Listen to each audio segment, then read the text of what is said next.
Greetings students. Today we are going to learn about one of USA's leading consumer goods company, Kimberly Clark. Let us know this company in a much better way.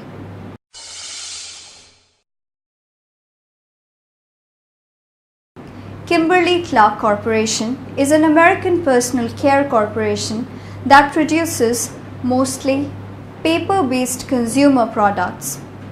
Kimberly Clark brand name products include Kleenex, facial tissue, Kotex, feminine hygiene products, Cottonelle, Scott and Andrex toilet paper, Wipe-All utility wipes, Kim wipes, scientific cleaning wipes and Huggies, disposable diapers.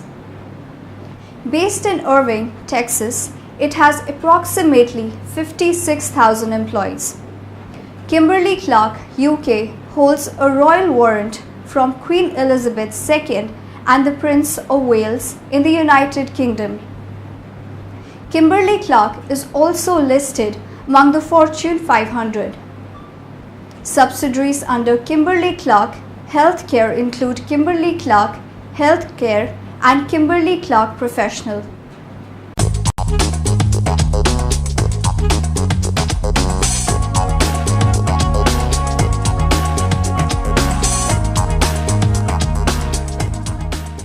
Tell me about Kimberly Clark. I suspect a lot of people would know your brands, but not quite so much the company behind the brands. Well, Kimberly Clark is all about essentials for a better life.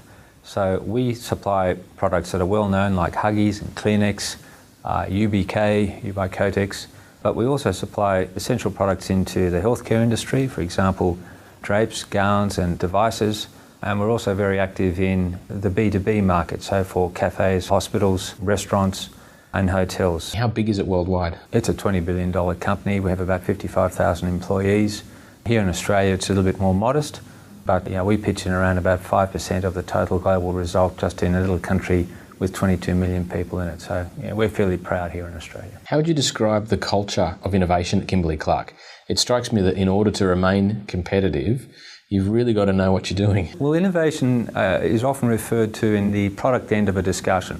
But also we have to innovate in the way in which we deliver those products to provide the cost savings to fund the innovation for research and development to get those products actually commercialised. You've spent a lot of money on investing in new technologies and systems and processes in your manufacturing and supply chain.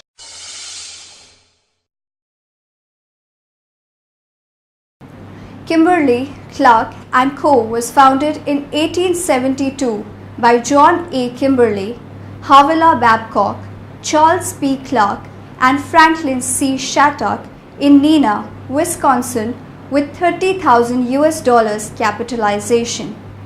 The group's first business was operating paper mills, which the collective expanded throughout the following decades. In 1914, the company developed Cellucotton, a cotton substitute used by the United States Army as surgical cotton during World War I. Army nurses used Cellucotton pads as disposable sanitary napkins, and 6 years later, the company introduced Kotex, the first disposable feminine hygiene product. The firm expanded internationally during the 1950s, opening plants in Mexico, Germany, and the United Kingdom. It began operations in 17 more foreign locations in the 1960s. In early 2004, Chairman and Chief Executive Officer Thomas Falk began implementation of the global business plan the company detailed in July 2003. The firm combined its North American and European groups for personal care and consumer tissue under North Atlantic groups and was working to ensure that Asian, Latin American and Eastern European markets were supplied specifically in the areas of value-tiered diapers, light and inconsistence and healthcare products. Manufacture a variety of products. But if you look a little closer, you'll see that what we really make is a positive difference in people's lives. All around the world, in more than 150 countries, We help over 1 billion people every day. That's a lot of people. And we help them do some pretty important things like cope, laugh, love, and just plain carry on with simple human dignity. Because what we really make are the essentials for a better life. Challenging ourselves to make life better demands that we always push ourselves to be better. To compete in an ever-changing business climate requires a performance-driven culture. Our people philosophy articulates what this means for our employees, what we expect, and how we support our people. We're committed to unleashing the power of our people, to welcome the difference diversity can make, to dare to dream, grow our businesses and you, create a winning culture, celebrate success, live well-balanced lives, and give back wherever we go. That's the kind of company we aspire to be. To compete at the highest level, we have to attract and retain great people from the outside and strengthen our people inside. We have to build a team that's united by a passion to win and a genuine desire to make a difference. As a global company, our people will need to come from increasingly diverse backgrounds and perspectives, because we need to better understand the different kinds of people who use our products. This diversity will also bring bold, unexpected thinking, better insights, better debate, and better solutions.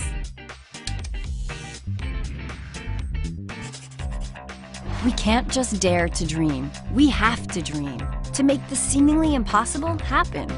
We need imaginative people who are willing to stretch themselves and push the boundaries. We have to speak up, debate, and challenge each other. Being content with the status quo isn't good for any of us. That's not who we are. That's not the kind of company we want to be. Careers here may be less predictable, but more interesting and personally rewarding.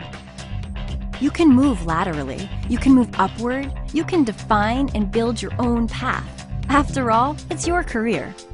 We can help you shape your future, support you with coaching and feedback, challenge you to push yourself and take risks. We'll even accelerate the progress of top performers, but The origin of Midwest Airlines can be traced back to 1948, when the Kimberly Clark Corporation opened its corporate flight department and began providing air transportation for company executives and engineers between the company's Neenah, Wisconsin headquarters and company-owned paper mills. In 1969, KC Aviation was born from the company's air operations and was dedicated to the maintenance of corporate aircraft.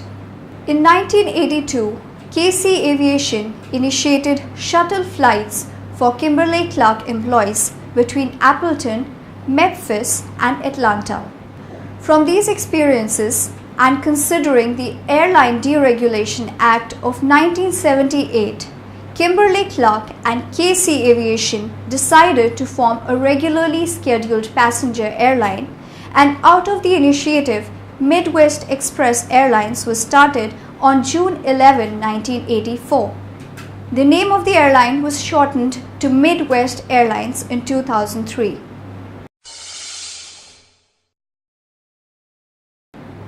In 2005, Greenpeace launched a campaign against Kimberly Clark because the company had been linked to the logging of ancient boreal forests. The environmental organization charged that Kimberly Clark was using more than 3 million tons of pulp a year from forests to produce tissue products such as Kleenex brand. Greenpeace ended its campaign in August 2009, following the release of a new environmental policy by Kimberly Clark. The two organizations announced that they were moving away from conflict to a new collaborative relationship to further promote forest conservation, responsible forest management, and the use of recycled fiber for the manufacture of tissue products. Kim wipes are a type of cleaning tissue commonly used in laboratories. They are intended for applications where leaving lint or fibers on a surface would be undesirable, such as slides and pipettes. They are sometimes used to clean lenses as well. But use on optical lenses with special water and solvent-based coatings may cause light blemishes, and the manufacturer recommends using a wipe specifically designed for use with coated lenses. Kim wipes are composed of virgin wood pulp from certified forests with little chemical additives. Dry Nights are a plainer, unisex version of Good Nights sold in Europe and Australia. The sizing also differs from that of Good Nights. Dry Nights come in 3 sizes: medium, large and extra large. Changes to the product were made in 2006 to mirror the American version more closely. Greenpeace today released a business report entitled Kimberly Clark, Investing in Forest Destruction, a report on the world's largest manufacturer of tissue products, green consumerism and socially responsible investment. The report highlights Kimberly Clark's controversial use of ancient forest fiber for its disposal products and points out its false claims of environmental responsibility. The report outlines the financial risks to Kimberly Clark and shareholders in the current financial climate where green consumerism and socially responsible investing (SRI) is on the rise. Timed to coincide with the release of Kimberly Clark's earnings statement today and its annual meeting later this week, April 28, 2005, the report also outlines the effects and successes of international corporate campaigns similar to the one being run against Kimberly Clark. Those companies with negative environmental standards and or which are subject to environmental controversy are increasingly being dropped by investors and from SRI portfolios.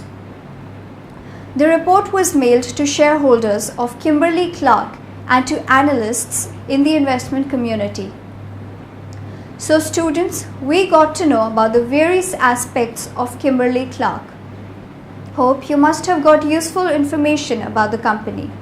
Have a nice day. Goodbye.